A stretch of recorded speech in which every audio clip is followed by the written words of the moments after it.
most calculator use BCD, binary coded decimal, to store decimal numbers that are typed on the keyboard and to show numbers on the display. তো এইটো কোৱেশ্যনক কৈছে যে আমি যোনটো আমাৰ calculator use কৰোঁ, right? কেলকুলেটৰত কি থাকে? আমাৰ ডিফাৰেণ্ট ডিজিটছ থাকে, এডিশ্যন, মাল্টিপ্লিকেশ্যন, এৰিথমেটিক অপাৰেশ্যনবোৰ থাকে। এটা চিম্পল কেলকুলেটৰৰ টাইপ আছে, ঠিক আছে? কমপ্লিকেটেড লোৱা নাই। এতিয়া যিয়ে আমি কীবৰ্ডত কীটো দবাওঁ, তো লেটছ আমাৰ ইয়াতে কীবৰ্ডত কি আছে? কীপেডত আছে 1 2 3 4 5 6 7 8 9 আছে, 0 আছে, প্লাছ আছে, ইকুৱেল আছে, ফৰ এক্সাম্পল মই এইকেইটাই লৈছোঁ ফাংচন। তো কীবৰ্ডত এতিয়া যোনটো কিয়ে আমি প্ৰেছ কৰিম সেইটো কি হ'ব? অবভিয়াছলি আমাৰ কেলকুলেটৰ কি হৈছে? কেলকুলেটৰ হৈছে এটা কেলকুলেটিং ডিভাইচ। ই 1 2 3 এইবোৰ বুজি নাপায়, ই খালি বুজি পায় বিট ভেল্যু, 0 and 1 বুজি পায়। তো সেইকাৰণে ইয়াতে কৈছে যে যি কিয়ে আমি প্ৰেছ কি নকৰোঁ চবৰ কাৰণে এটা BCD কোড থাকে।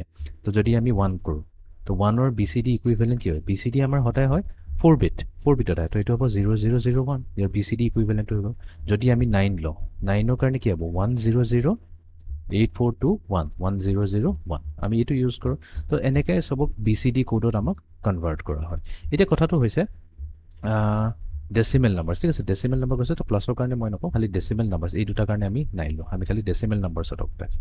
এতিয়া নেক্সট কৈছে যে if a calculator can handle 8 digit. তো আমাৰ যোনটো কেলকুলেটৰ আছে, কেলকুলেটৰটো 8 ডিজিট নাম্বাৰলৈকে চাই। তো এটা আমি ৰেণ্ডমলি 8 ডিজিট নাম্বাৰ এটা লৈ লওঁ, ডেচিমেল নাম্বাৰ লৈ লওঁ, যেনেকৈ লৈছোঁ 7 2 5 4 0 1 1 2 3 4 5 6 ছটা হৈ গ'ল 2 3, ঠিক আছে? এইটো হৈ গ'ল আমাৰ এটা এইটো এটা 8 digit decimal number, 7 crore 25 lakhs 40,123, এইটো হৈছে আমাৰ এটা ডেচিমেল নাম্বাৰ। তো আমি কৈছোঁ যে আমাৰ কেলকুলেটৰত ইমানখিনিলৈকে হেণ্ডেল কৰিব পাৰে। তাৰমানে একচুৱেলি 9 crore 99 lakhs ইমানটো হ'ব মেক্সিমাম। 9 crore 99 lakhs 99,999, এইটো মেক্সিমাম। এতিয়া মই কৈছোঁ এই নাম্বাৰটো যদি আমি বিটছত কওঁ, এইটো যদি বিটছত কনভাৰ্ট কৰোঁ তেনেহ'লে কিমান বিটছ ই ষ্ট'ৰ কৰিব পাৰিব? এইটো একেবাৰে চিম্পল। তো ইচ যদি আমি গোটেইকেইটাকে যদি আমি ইয়াৰ ইকুইভেলেণ্ট BCDত কনভাৰ্ট কৰোঁ, মই এইটো নকৰোঁ বাৰু, কাৰণ এইটো দীঘলীয়া হৈ যায়। এইটো একেবাৰে চিম্পলি আমি ছল্ভ কৰিব পাৰিম। তো এইটো কি হয়? 7ৰ কাৰণে এটা 4 বিট BCD লাগিব, 4 বিট, এইটোৰ কাৰণে 4 বিট, এইটোৰ কাৰণে 4 বিট। তো টোটেল আমাৰ 8টা ডিজিট আছে, 8 ডিজিটছ, ৰাইট?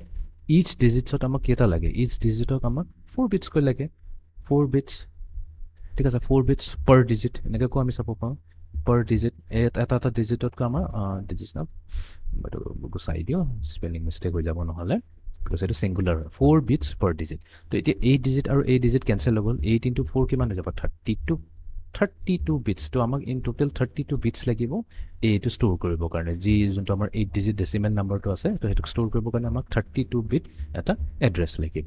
অ'কে, এইটো হৈ গ'ল। ফাৰ্ষ্ট পাৰ্টটো একেবাৰে চিম্পল হয়, মেনুৱেলি আমি কৰি চাব পাৰোঁ। এইটোক যদি 4 বিটত কনভাৰ্ট কৰোঁ, এইটো 4 + 4 + 4 + 4 কৰিলোঁ, 32 আহিব। নেক্সটটোত আহি যাওঁ, what bits are stored when you enter the number 375 into the calculator? তো এতিয়া যদি আমি কেলকুলেটৰ 375 টাইপ কৰোঁ, এতিয়াতো এইটো আমি জানো, আমি এইটোতো ডেচিমেল নাম্বাৰে টাইপ কৰিম, ৰাইট? আমিতো ডেচিমেল নাম্বাৰহে বুজি পাওঁ। হিউমেন বিংছে 375 যোনটো দিছে এইটো এটা ডেচিমেল নাম্বাৰ হয়, এইটোৱে আমি বুজি পাওঁ। তো এইটো কিমানটা বিট ষ্ট'ৰ কৰিব?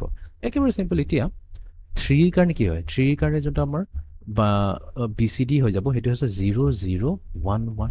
7ৰ কাৰণে কি হ'ব? 7ৰ কাৰণে হৈছে 0 1 1 1। 5ৰ কাৰণে হৈছে 0 1 0 1। তো এইটো হৈ গৈছে ইয়াৰ BCD ইকুইভেলেণ্ট, ৰাইট? এতিয়া এইটো BCD ইকুইভেলেণ্ট এতিয়া টোটেল কেইটা আছে? 4 + 4 8, 8 + 4 12। তো আমাক কেইটা লাগে টোটেল?